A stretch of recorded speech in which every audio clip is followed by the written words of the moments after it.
It's the Canon EOS 5D Mark III review.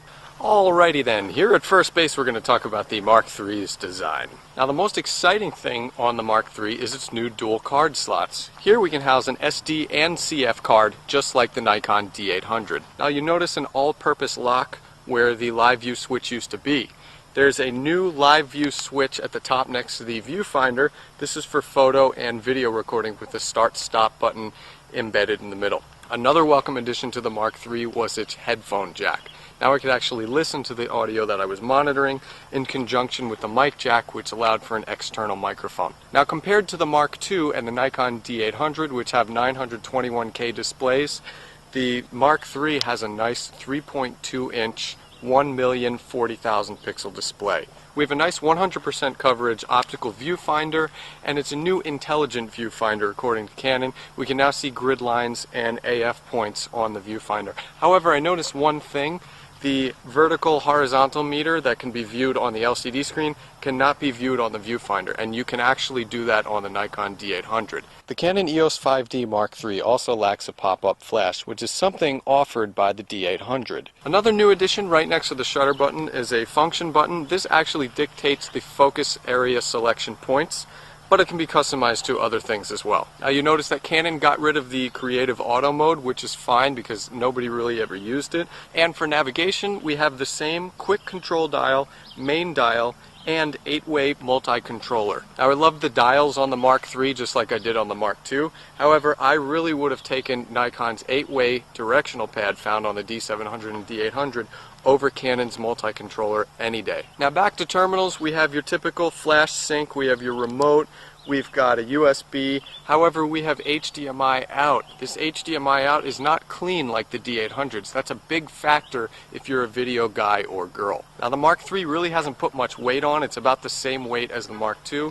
It's just a few ounces lighter than the D800. However, it's still a cinder block when you put a giant lens on. Now there's one last thing to talk about, and that's the Mark III's battery. This uses the same battery as the Mark II, and that's huge because the Nikon D800 uses a brand new pack when compared to the D700. That means you can take old Mark II batteries and throw them in the Mark III. So overall, the EOS 5D Mark III has an improved design.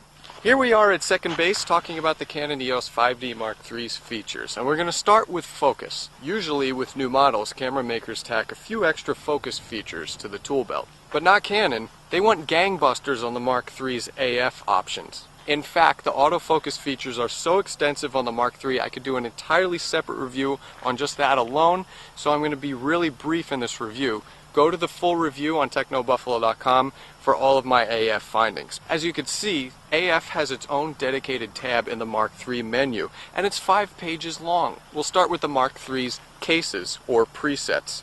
These are for things like subjects entering the frame or erratically moving subjects. They can all be fine-tuned by different levels of tracking sensitivity, accelerating, decelerating sensitivity, and AF point auto switch.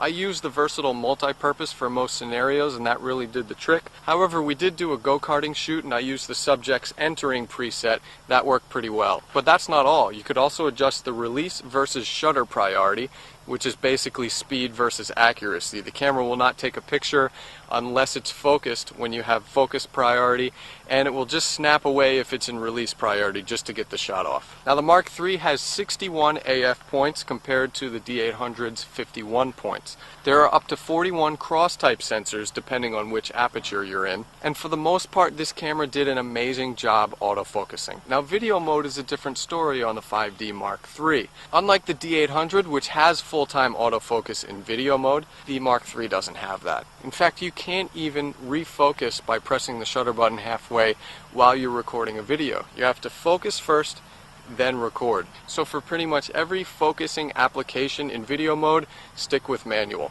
Thanks to its new sensor, the 5D Mark III can reach an ISO ceiling of 102,400, which is just astronomically high. This trumps the Nikon D800 and the 5D Mark II, which have 25,600 caps. Like the Mark II, the Mark III has a 30-second to 1/8,000th second shutter speed with a bulb mode. It has a 63-zone metering system that measures the luminosity around AF points. and I was highly impressed with the results and the exposure I got with shooting in program auto mode. This camera exposes wonderfully. It's not afraid to shoot up the ISO because the sensitivity is so great. Now another cool thing on the Mark III is its HDR mode. Not only could you shoot HDR images with this camera, you could apply artistic filters like bold, vivid, embossed, things like that. And the results are amazing because you're shooting with a full frame camera and there's really no need to go into Photoshop. The art effects also translated over to multiple exposures. You could take up to 9 images and blend them together with artistic effects, and we have exposure bracketing up to 7 images at a time. But the Nikon D800 can do 9 images, so that's something to consider. The 5D Mark III is an exceedingly fast camera. This camera can do a 6 frames per second burst rate. That doesn't seem as fast, but when you compare it to the Nikon D800's 4 frames per second, it does factor in. The reason for the Mark III's speed is its new processing. Not only was I able to rifle through menu options, but I could scroll through pictures like it was a flip book. It was that fast. Also, there was no need to wait for the recording time after I took a long exposure shot. After 30 seconds, the camera immediately displayed the image. In most cases, I have to wait another 30 seconds for the image to store and process. So this camera is so fast. For video mode, our ISO cap was 25,600. Audio level fine-tuning was excellent. I had 64 different points that I could adjust the decibel level to, and I could use timecode. So the Canon EOS 5D Mark III is excellent when it comes to features. Here at Third Base, we're going to talk about the Canon EOS 5D Mark III's image quality. Canon equipped the Mark III with a new 22.3 megapixel full-frame CMOS sensor with the company's new Digic 5 Plus image processing. Now let's consider one thing right now. The D800 has 36 megapixels of full-frame Fury, which means the Mark III only has 2/3 of that resolution. Therefore, if you're considering a medium format camera, the D800 might be a viable alternative. Canon jazzed up the video on the Mark III. This camera now records 1080p 30 and 24 frames per second and 720p 60 to name a few. We can also record now in all-I or IPB compression, similar to pro camcorders. All-I means less compression, bigger file sizes. IPB, smaller file sizes, more compression. Files are recorded as H.264 MPEG-4s in the AVC codec. Now for still image quality. I shot in a myriad of environments including fast action go-karting, late night miniature golfing, and a full wedding. What I found with the 5D Mark III is that it's a magic maker. Its high ISO performance is astounding. I was comfortable at 12,800 and even 25,600 in certain instances. However, I would stay away from 51,200 and 102,400 because those images are pretty noisy. Now when it came to RAW versus JPEG quality, it was the classic tale. The colors and the clarity with the RAW images were much better. When it came down to still image quality, it really was all about brand preference. Canon versus Nikon, you know who you are. Now in video mode, I got the same excellent high ISO performance that I got in still image mode. I preferred the high ISO performance and the low light sensitivity to the Nikon D800s. I was able to illuminate a lot more dark places with this camera in my hand. So in video mode, the Mark III was better than the D800 in low light. However, I noticed that Nikon videos had better dynamic range than the Canon did. And one thing that both cameras shared that I'm really not excited about talking about was the gelatinous blob on the go rolling shutter. In terms of the Mark III's audio, it has a built-in stereo microphone. It was okay, so I recommend using something like a Rode stereo video mic via the 3.5mm audio jack. Now when you do that, you'll notice that unfortunately DSLRs hype the blanket noise in the background.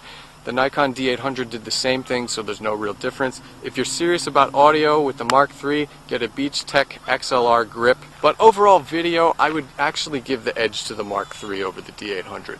Now it's time to slide into home with the Buffalo Call on the Canon EOS 5D Mark III. Undoubtedly, this is one of the best full-frame DSLRs on the market, but the big question comes down to the difference between the D800 and the 5D Mark III. And I think the answer is brand loyalty.